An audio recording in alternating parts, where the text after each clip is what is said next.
இயற்கையுண்மையின் ஆணைக்கு ஒரு துகளாய் எக்காலத்தும் காத்து கிடப்பேன் எனைக் கைவிடேல்.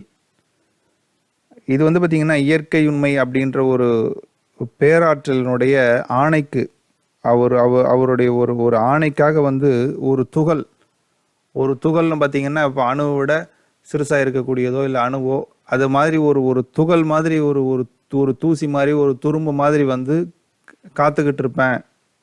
அப்படிப்பட்ட ஒரு நிலையை அவருடைய ஆணையை நிறைவேற்ற காத்துக்கிட்டு இருப்பேன், என்னை கைவிடாதே. இது எதுக்குன்னு பார்த்தீங்கன்னா, நம்மளோட கடவுளுக்கு நம்ம அடிமையாதல், நண்பனாதல், இந்த மாதிரி பிள்ளையாதல், இந்த மாதிரி சில உறவுகளை படிப்படியாக ஒரு சாதகன் அந்த கடவுளோட ஒப்பிட்டு கொண்டு மேலே ஏறி போயிட்டே இருப்பான். இது கடைசி கட்டத்தில் பார்த்தீங்கன்னா, கடவுள் ஒரு ஒரு ஒரு பெரிய நிலையில் இருக்கக்கூடிய ஒரு நிலைன்றதை உணர்றாம இந்த அறிவை உணரக்கூடிய இந்த அறிவை ஆன்ம அறிவு விளக்கம் பெறுவதற்கு பார்த்தீங்கன்னா பல சிருஷ்டிகள் ஆகுது. அதை அதுக்கான இதை செய்கிறது பார்த்தீங்கன்னா, உபகாரம் செய்கிறது பார்த்தீங்கன்னா, நமக்குள்ளவே அந்த ஆற்றல் இருந்து தான் எல்லா விஷயத்தையும் செய்யுது. அதனால் கடவுளால் படைக்கப்பட்ட துகள்கள், தூளப்பொருட்கள், மாயை, இது எல்லாமே பார்த்தீங்கன்னா சகல கோடி எல்லையற்றதாக இருக்குது.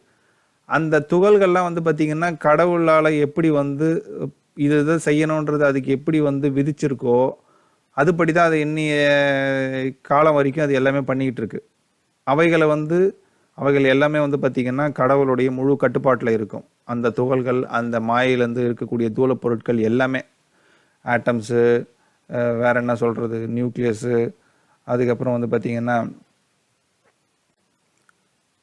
அதனால் இது மாதிரி படைக்கப்பட்ட துகள்கள் கடவுளுடைய சொல்படி, அதனுடைய விதிப்படி என்னவோ அதுபடி தான் நடக்கும். ஆனால் ஆன்மாக்கள் மட்டும் அப்படி கிடையாது. ஏன்னா ஆன்மாக்களை கடவுள் படைக்கலை.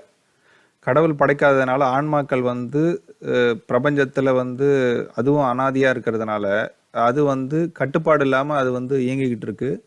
அதுக்கு விதின்னு ஒன்று விதிக்கும் போது அந்த விதிகளை அது பின்பற்றி நடவாமல் அது ஆன்மாக்கள் இருக்குது. ஸோ அதனால் பார்த்தீங்கன்னா, இது மாதிரி ஒரு நிலையெல்லாம் கடந்து கடவுளுக்கே அடிமையாகி கடவுளுடைய ஒரு ஆணைக்கு எதிர்நோக்கி இருக்கக்கூடிய ஒரு துகள் போல இருக்கக்கூடிய ஒரு நிலை, அது பார்த்தீங்கன்னா பெரிய நிலை அது. நன்றி.